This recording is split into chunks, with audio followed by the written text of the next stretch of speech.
Bien sûr, il y a aujourd'hui cette bataille du 1er mai, mais la bataille pour les droits syndicaux, pour les droits des salariés, elle reste évidemment fondamentale. Je représente le groupe écologiste et social qui est extrêmement mobilisé aussi pour faire obstacle à ce projet de loi. Et on a beaucoup d'arguments à déployer pour faire en sorte que ce projet de loi ne soit pas adopté. Et d'abord leur demander, mais au vu du nombre de petits commerces, d'enseignes, de petites ou moyennes distributions qui ferment aujourd'hui dans notre pays avec des plans sociaux, que faites-vous?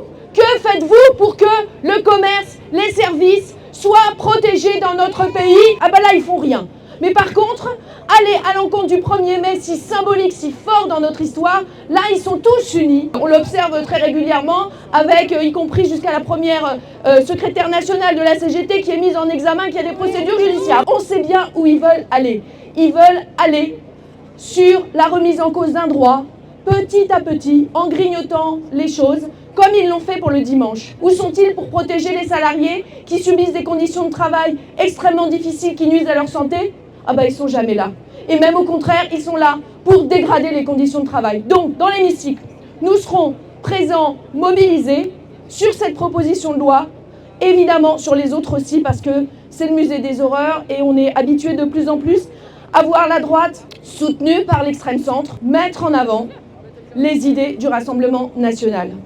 Je voudrais vous alerter sur une autre proposition de loi qui est inscrite, qui je pense ne passera pas, mais qui est inscrite quand même à l'ordre du jour et qui est aussi grave, qui est la remise en cause du droit de grève dans les transports, où vous n'auriez plus le droit de faire grève 30 jours dans l'année, qui seraient ceux qu'ils auraient décidé. Alors voilà, vous n'aurez plus le droit de faire grève tel jour ou tel autre.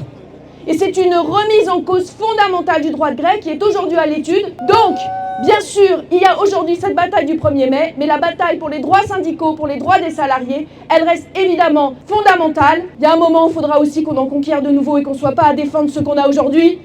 Et j'espère que ce sera pour très bientôt.